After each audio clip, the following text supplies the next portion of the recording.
Ancaq bu sevgini niye danırsan? Baxışın mənalı, özün xəyallı, görürəm sevgidən duyğulanırsan. Qalınca biz uzaq bir gün havalı, darıxdın deməyə mi utanırsan? Bilirəm sevgilim ürəyin məndədir, fikrim ey başımda düşüncəndədir. Sevgim ürəyində güldək çiçəklənir, hislərin gülləçəyindən incədir. Ürəyinəcədir bu yaşanan sevgimiz, amma qısqanclığın qəlbin incidir.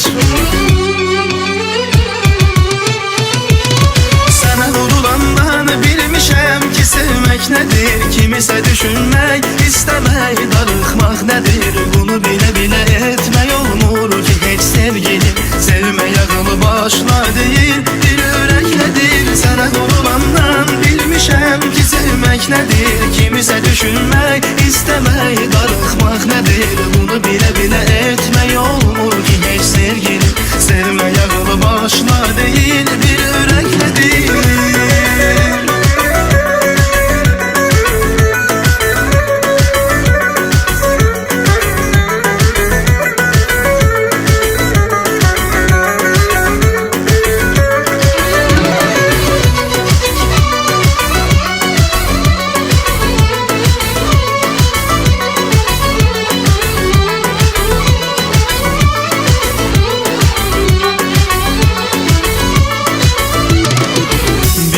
Sevgilim, sənə bağlanmışam, sevgi qollarında qucaqlanmışam.